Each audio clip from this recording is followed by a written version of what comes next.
안녕하세요. 자연치유와 대체요법으로 사기암을 치유 중인 지혜와 성실입니다. 봄의 한복판에 있는 것 같습니다. 요즘 우리 암 환우들에게 가장 좋은 항암식품이 들과 산의 지천입니다. 여기서도 매일 쑥국하고 쑥버무리, 쑥전 이런 게 많이 나오는데요. 원장님이 매일 쑥만 해준다고 우리 환우님들이 불만 가지지 않을까 걱정을 하시길래 제가 그랬습니다. 무슨 말씀 하시냐고. 이 시즌이 지나면 먹고 싶어도 못 먹는데 이 귀한 항암식품들을 지금 많이 먹어둬야 한다고. 저도 무지 바쁜 나날을 보내고 있는데요. 아예 쑥 바구니에다가 제 휴대폰을 담아서 이어폰을 끼고 상담 전화를 받으면서도 쑥을 캡니다. 오늘은 유튜브 촬영하느라고 못 캤지만 여러분들도 지금 쑥이랑 모위 같은 거, 이 굉장히 강력한 항암식품이니까 아주 지금 많이 드세요. 이 시즌이 지나면 먹고 싶어도 못 먹습니다.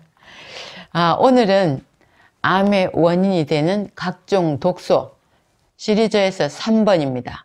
곰팡이 독소와 생활 독소에 대해서 말씀을 드리겠습니다.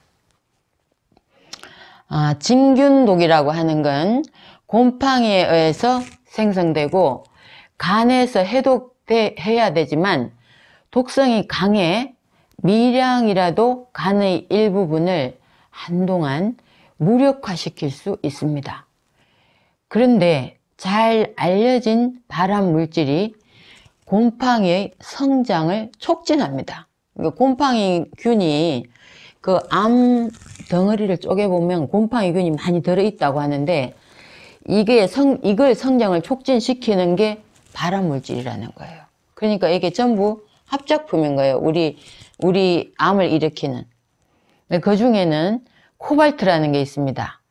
코발트는 합금을 만드는 데 이용되는데 이 온도에 대한 안정성이 뛰어나고 부식이 잘 안 되고 마모가 잘 안 되는 그런 게 아주 우수한 거기 때문에 뭐 가스 터빈이나 항공기 엔진이나 뭐 의료용 임플란트 이런 거에 많이 사용이 되는데 여기에서 나오는 그 물질들이 이 곰팡이를 많이 일으킬 성장을 촉진하는 발암 물질입니다.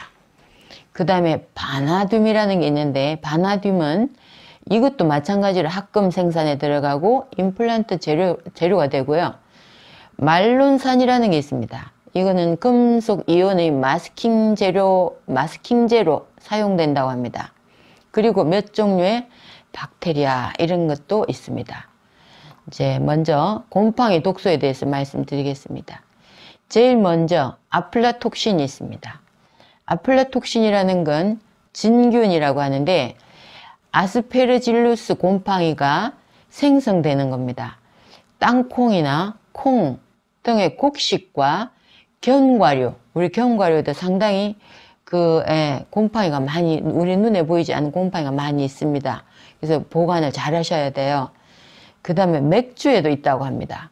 그 다음에 시판 주스에도 있다고 합니다. 주스에, 우리는 판매되는 주스에 이 아플라톡신의 곰팡이가 들어있다는 상상도 못 하잖아요. 그 다음 2, 3일 지난 빵에도 있다고 합니다. 지나치게 많이 익은 과일에도 있습니다.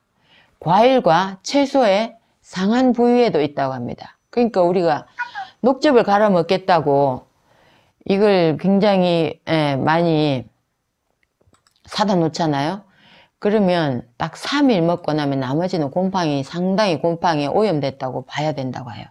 그러니까 그런 채소, 물러지는 채소들은 우리가 웬만큼 막 다시 다듬어서 괜찮은 부분을 갈아 먹기도 하는데 그건 정말 안 먹느니만 못하다고 하니까 잘 생각해 보셔야 될 것 같습니다.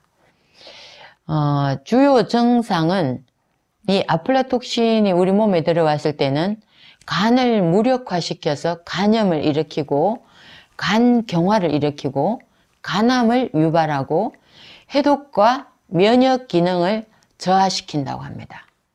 황달 환자에게도 항상 발견되는 그 세균이라고 합니다. 곰팡이 아플라톡신균이. 시판 주스를 만들 때 한두 개만 썩은 과일이 섞여 있어도 전체 제품을 오염시킨다고 합니다. 근데 비타민C는 간이 아플라톡신을 해독하도록 도와준다고 하니까 비타민C를 주기적으로 먹는 건 중요하다고 하겠죠. 그 다음 또 그 대표적인 암을 일으키는 대표적인 그 진균류가 파퓰린이라는 게 있습니다. 곰팡이가. 이건 나오는 건 아플라톡신과 동일합니다. 앞에서 아플라톡신 나왔던 그 무슨 콩이나 땅콩이나 뭐 곡식, 견과류, 맥주, 이 시판 주스 이런 거에 똑같이 파퓰린이라는 것도 나온다고 합니다. 이건 또 주요 증상이 어떤 거냐면 아플라톡신이 주로 간을 무력화시키는가 하면 이건 부갑상선에 들어가서 종양괴사 인자, 종양을 괴사시켜야 되는 그 인자를 우리 몸이 만들어야 되는데 그거 만드는 걸 막아버린다고 그래요. 그러면 종양은 자꾸 크겠죠. 종양이 괴사돼야 되는데. 그래서 종양을 키우고 종양에서도 항상 발견되는 게 파퓰린이라는 곰팡이입니다. 유일한 처방은 모든 종류의 곡류와 견과류를 섭취할 때 각별한 주의가 필요하다고 했습니다. 발효 음식 역시 발효와 부패의 구분을 명확히 해야 됩니다. 이게 발효를 하기 위해서 놔뒀는데 부패가 돼버려서 버려야 되죠. 부패가 되는 건 냄새가 달라요. 장맛이 좋아야 뭐 집안이 잘 된다고 옛날 어른들 말이 있잖아요. 장맛이 나쁘다는 건 거기에 부패균이 들어가 있는 겁니다. 그래서 발효와 부패의 구분을 명확히 할 줄 알아야 되겠습니다. 그 다음 또 나타나는 균이 칸디다균이 있습니다. 칸디다균은 입안, 구강, 소화관, 질, 정상적으로 이런 데 분포하면서도 일반적으로 유해하지 않다고 하지만 이게 많아질 때는 반드시 암을 일으킨다고 했습니다. 특정 환경, 어떤 특정 환경에 많이 생기냐면 항생제를 과다 복용했을 때 우리가 항생제를 과다 복용하면 유익균을 너무 많이 죽여버린다고 합니다. 그렇게 되면 칸디다는 이 칸디다도 이 유익균에 의해서 어느 정도는 잡아먹히면서 이 유해균으로 존재를 하는데 이게 유익균이 죽어버리면 얘를 잡아먹을 균이 적어지는 거예요. 그럴 때 칸디다는 이 점막, 우리 입안에서부터 항문에 이르는 모든 피부는 점막이라고 합니다. 이 점막과 이 피부 중에 습한 부위, 이거 애기들 기저귀 채울 때 그 사타구니 같은데, 이 겨드랑이 같은데, 이런 데는 아무래도 이 피부가 바짝 붙어 있으니까 습하죠. 그런 데서 과다 증식될 수가 있습니다. 일반적으로 구강 내막, 이 입안에 침이 부족한, 침샘이 약간 기능이 낮아진 사람들이 입안에 이런 그 칸디다균으로 인해서 하얗게 저기가 많이 생겨요. 구강 내막 염, 그 다음에 서해부, 겨드랑이, 손가락 사이와 발가락 사이.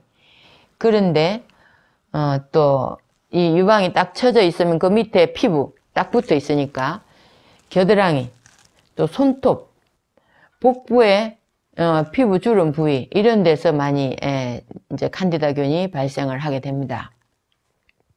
습진 같은 질환은 비교적 쉽게 나을 수 있지만 구강 내 칸디다균은 침 분비가 원활하지 않을 때는 구강염, 구강암 이런 걸 발생을 시킵니다.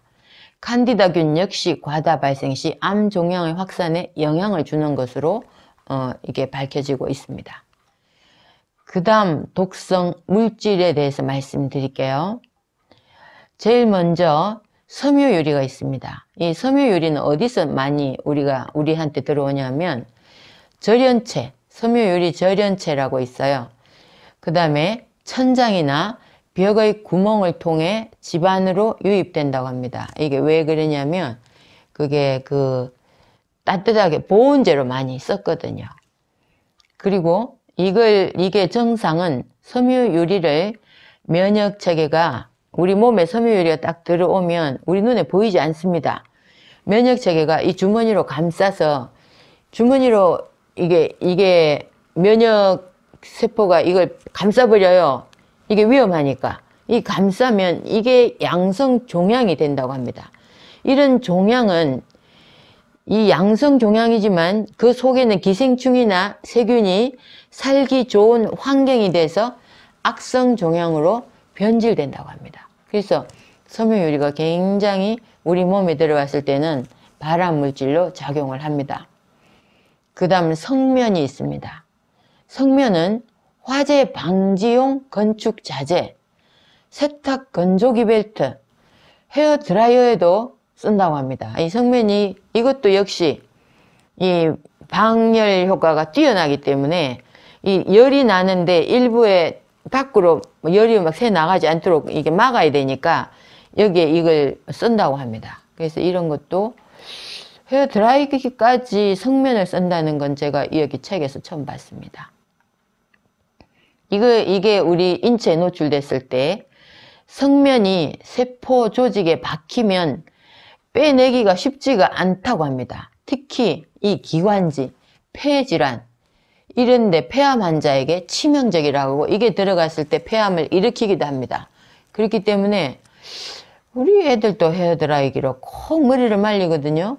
그냥 자연에서 말리는 게 훨씬 건강한데 우리 젊은이들은 어릴 때부터 헤어드라이기를 사용을 해서 그런지 그걸로 꼭 머리를 말리고 하는데 그게 젊은 사람들이 폐암 환자가 많은 게 이런 걸 많이 써서 그런가 싶기도 하네요. 그래서 좀 안 좋다는 건 피하는 게 좋겠죠. 그 다음 세 번째 프레온이 있습니다. 프레온 가스라고 하죠. 냉장고나 에어컨의 냉각제로 사용됩니다. 우리가 에어컨을 쓰다 보면 어느 날부터 안 시원해요. 냉장고도 이렇게 안 시원할 때가 있죠. 그래서 이제 AS를 부르죠. 그러면 가스가 빠졌어요. 가스 충전해야 돼요. 그래서 또 가스를 집어넣어주고 갑니다. 그러면 그 빠진 가스가 어디로 갔을까요? 냉장고에서 가스가 빠졌다면 집안에 가스가 나왔겠죠. 우리는 숨 쉴 때 냄새가 따로 안 나니까 잘 못 느껴요. 그런데 이 프레온 가스는 우리 몸에 어떤 식으로 그 암을 일으키냐면 섬유유리나 중금속이나 PCB 같은 그런 오염 물질을 불러들여서 종양을 형성하는 최고의 발암물질이라고 합니다. 종양을 지 혼자서 형성하는 게 아니라 얘네들을 불러들인다고 합니다. 프레온 가스가. 그렇게 해서 우리 몸에서 종양을 형성한다고 하는데 굉장히 나쁜 놈인 것 같아요.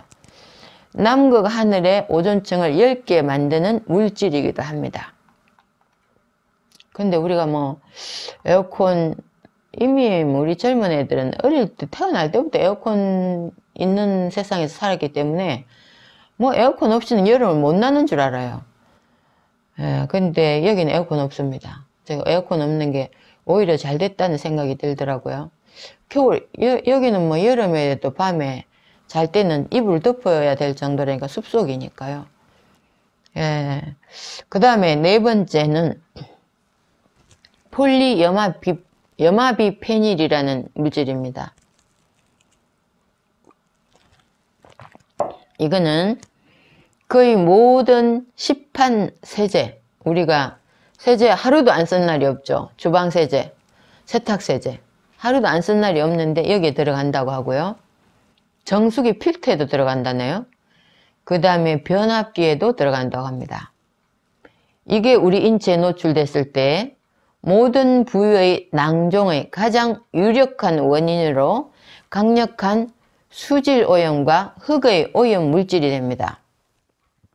그래서 우리가 우리 어릴 때는 강물도 굉장히 깨끗했어요. 깨끗해서 옛날에는 한강물도 다 식수로 썼거든요. 필터도 없이 옛날에 아마 그때 50년대 60년대는 그렇게 했을 거예요. 그런데 이게 지금 세제가 집집마다 매일 세탁기 돌리죠. 주방에서 나가죠. 이러다 보니까 수질이 엄청 오염이 되는 거예요. 그 수질이 오염되면 흙도 당연히 오염되겠죠. 그 다음에 다섯 번째 포름알데히드가 있습니다. 이거는 어디서 우리 몸으로 들어오냐면 방부제, 이게 방부제는 음식에 엄청 많이 쓰죠. 방부제를.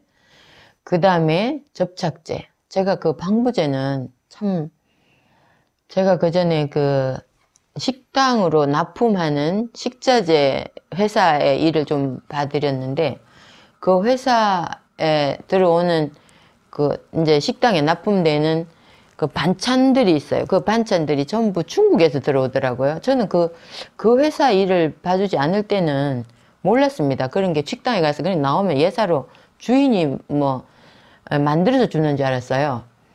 그런데 뭐 장아찌, 뭐 이런 고추 장아찌, 뭐 무슨 명이나물 장아찌 전부 중국에서 들어와요. 근데 이렇게 딱 플라스틱 그 상자에 실링을 쫙 해서 들어오는데 그 위에 작게 써놨어요. 그게 보면 전부 합성 보존료, 포름알데히드가 다 들어가는 방부제가.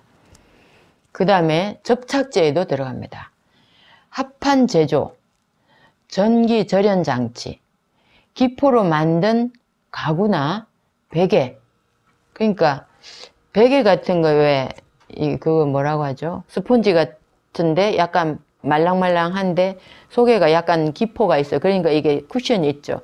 그런 것도 전부 포름알데히드가 들어간다고 합니다. 매트리스 여기도 들어간다고 합니다. 등에서 제조 후 2년 동안 방출이 된다고 하니까 뭐 자꾸 낡았다고 버릴 게 아니라 낡은 것도 웬만하면 한 10년은 써야 될 것 같습니다. 그래서 이걸 우리 몸에 들어왔을 때 폐와 관련된 질병을 많이 일으킨다고 해요. 그 다음에 뇌암의 발생률을 높인다고 합니다.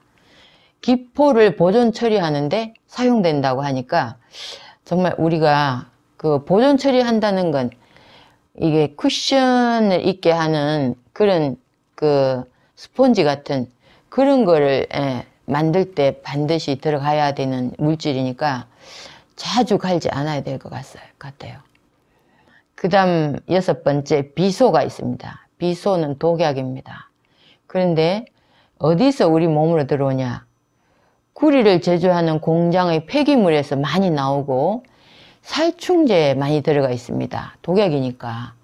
살충제를 우리 많이 뿌리죠. 거기 시골에서 농사 짓는 분들. 특히 뭐 과일 같은 데는 정말 벌레들이 너무나 맛있게 뜯어 먹어버리니까 상품성이 없는 거예요. 제가 시골에서 정말 친환경으로 먹겠다고 복숭아 나무를 몇 그루 심었어요. 그런데 약을 아예 안 치면 하나도 먹을 게 없어요. 정말 단 한 개도 먹을 게 없어요. 그래서 이게 약을 안 치고는 이게 정말 돈으로 우리가 시장에 내다 팔 거라면 절대로 안 되는 거구나. 이걸 제가 느꼈다니까요. 그러니까 살충제를 과일에 안 칠 수가 없다는 걸 우리는 인식을 해야 되고 그걸 먹기 전에 어떻게 씻어야 될 것인가도 늘 생각을 해야 됩니다. 그 다음에 천으로 만든 소파에도 비소가 들어간다고 하고요. 그거 어떻게 들어가는지 모르겠어요. 그 다음 제초제에도 들어갑니다. 살충제만 들어가는 게 아니고. 그 다음에 사기 그릇 만들 때도 비소를 넣는다고 합니다. 그다음 유리를 만드는 과정에서도 들어간다고 하고요. 페인트, 벽지 이런 데도 다 들어간다고 합니다. 이게 우리 인체에 노출됐을 때 손발에 신경장애가 오고요. 근육 무력증이 오고 탈모, 피부 염증, 두통, 피로, 간질 발작, 그 다음 지방간, 간경화증 심할 경우 사망을 하게 됩니다. 포도당의 신진대사에 필요한 산소를 이용하지 못하게 하여 질식을 일으키기도 합니다. 그래서 비소를 옛날에는 사약으로 썼다고 합니다. 그 다음에 7번째 아트라진이라는 게 있습니다. 아트라진은 대표적으로 살충제, 농약에 대표적으로 많이 쓴다고 하고요. 식수를 오염시켜서 옥수수, 소고기, 우유 등 농산물, 축산물에 공동으로 다 발견되는 게 아트라진이라고 합니다. 이게 우리 몸에 노출이 됐을 때는 암 발생률을 증가합니다. 그 다음 유전자 변이를 초래한다고 합니다. 유전자가 변이되면 암으로 갈 확률이 굉장히 높다고 했습니다. 간과 심장, 신장의 기능을 파괴합니다.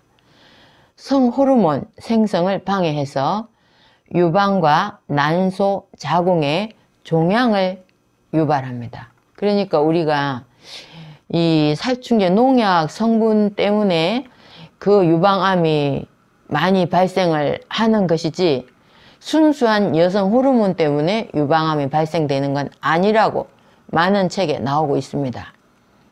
농약 사용의 증가와 수질 오염으로 계속 확산되고 있습니다. 이 외에도 집안의 모든 청소 약품, 자동차용 용액류, 살충제, 잔디에 뿌리는 약재, 페인트, 베니스, 왁스, 표백제 이런 거 모두 독성이 강한 오염 물질입니다. 그래서 우리가 집에 청소할 때 저도 락스 엄청 많이 썼거든요. 근데 이런 게 전부 이런 그 강한 발암 물질입니다. 자, 구충제에 대해서 질문하시고 답변, 질문에 대해서 제가 몇 가지 말씀을 드리겠습니다. 많은 분들이 구충제를 지금 복용하고 암이 완치되는 사례를 굉장히 많이 올라오고 있습니다. 유튜브에 많이 관심을 갖고 보시면 뭐 뇌종양도 정말 아이가 침을 막 제대로 삼키는 게 뇌종양 때문에 안 돼서 침을 하루에 엄청 많은 침을 밖으로 배출해야 되고 제대로 걷지도 못하고 그랬는데 이 구충제를 먹고 완치했다는 사례들 이런 대장암 완치 사례, 직장암 완치 사례 엄청 많습니다. 굉장히 많이 올라오는 게 그게 기생충이 확실히 암의 원인이라는 그 원인을 제거하니까 완치가 되는 사례들 있잖아요. 근데 기생충만이 원인이 아닌 걸로 알고 있습니다. 근데 우리가 이 기생충과 곰팡이균 이런 독성 물질 이런 게 전부 합작품으로 암을 일으킨다면 하나하나 제거를 해줘야 되겠죠. 그 중에 이제 우리가 가장 많이 제거한 게 지금까지 기생충입니다. 기생충이 제거되면서 죽은 기생충 사체에서 다시 세균과 바이러스가 빠져나온다고 합니다. 그래서 몸에 그게 나오면 또 몸에 퍼지는 거예요. 그래서 그때 나타나는 반응들이 있습니다. 기생충의 사체는 백혈구 세포들이 이게 먹어 치워야 돼요. 그리고 큰 기생충들은 나가야 됩니다. 이렇게 변으로. 그래서 미세 기생충들은 혈액 속으로 막 떠다니면서 백혈구들이 먹어 치우는데 큰 기생충들은 나와요. 나오는 걸 우리 암한우님들이 정말 기생충 종류가 도대체가 몇 가지인지 생긴 것도 다 달라. 이렇게 올려주는 걸 보면 사진으로 우리 카페랑 이런 데 많이 올라오거든요. 이 기생충 약 먹고 나왔다. 기생충 약 먹으면 변에 녹아버린다고 하는데 그렇지도 않아요. 어떤 기생충은 살아서 나오기도 합니다. 짤막짤막한 것도 있고요. 이 볼펜 길이만 한 것도 있고 어떤 건 이만큼 길어요. 그런 것들이 막 나오는데 이게 사체를 먹어 치우는데 면역 상태가 낮은 사람들, 그러니까 백혈구의 활동성이 낮은 사람들, 이런 사람들은 백혈구가 지쳐 있어요. 특히 이제 이게 호중구 수치가 낮다는 건 우리가 항암을 하면 호중구 수치가 낮아지거든요. 그때 이 기생충 약을 먹었을 때 이게 제대로 먹어 치우지를 못하는 거예요. 이게 호중구 수치가 백혈구들은 너무 낮으니까. 그러면 그 틈에도 그걸 먹겠다고 또 세균과 곰팡이들이 달려든다고 합니다. 그래서 이 세치기 세균과 곰팡이가 내뿜는 독소, 그게 아플라톡신 이런 걸로 인해서 발생되는 반응들이 있습니다. 그 반응이 어지러움, 구토증, 메스꺼움, 더부룩함, 두통, 불면증, 또 기운 없음, 열이 남, 설사, 또 지독한 방귀 냄새, 통증 등으로 나타나는데 당사자에게 어떤 세균이 있었느냐에 따라서 다르게 나타난다고 합니다. 저는 그래도 면역이 아주 낮지는 않았나 봐요. 제가 그렇게 많이 먹어도 이런 걸 잘 못 느꼈는데 방귀 냄새는 좀 느꼈습니다. 제가 먹는 걸 이게 암 걸리고 나서 완전히 이렇게 먹는 걸 바꿨을 때 방귀 냄새 전혀 안 났는데 기생충약 먹을 때는 잠시 방귀 냄새가 났습니다. 그 다음에 해독 과정에서 필연적으로 발생하는 찌꺼기들을 신장으로 배설시키는 책임은 백혈구에게 있습니다. 백혈구에게는 이 찌꺼기를 신장까지 끌고 가서 방광으로 내보내주는 책임이 주어지는데 그 책임 분량이, 그 찌꺼기의 양이 너무 많아요. 그 막중하기 때문에 나타나는 반응입니다. 이때는 신장 백혈구에게 생긴 큰 부담 때문에 신장 관련 증상이 명현 반응으로 나타날 수 있습니다. 신장 관련 증상으로는 부종이 나타날 수 있고요. 관절 통증이 나타날 수 있습니다. 그래서 이런 증상이 나타날 때 이게 지금 너무 신장이 처리해야 될 부담이 많기 때문에 이런 증상이 나타나는구나 하고 느끼시면 되고요.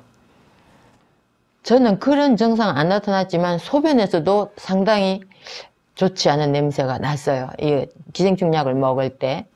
또 약간의 거품도 나왔습니다. 명현 반응은 세균과 바이러스를 얼마나 효과적으로 제거하는지, 면역세포의 활동성을 얼마나 높여줄 수 있는지, 신장을 통한 배설 기능이 얼마나 원활한가에 따라 가볍게 올 수도 있고 심하게 올 수도 있습니다. 그래서 다음 시간에는 이런 걸 인체를 해독해야 되는 그 과정의 순서에 대해서 말씀을 드릴까 합니다. 원인을 알고 제거하기만 하면 아무리 심각한 암도 쉽게 낫더라는 내용이 훌다 클락 박사의 책에 나옵니다. 원인을 제거하는 하루하루가 되셨으면 좋겠습니다. 감사합니다.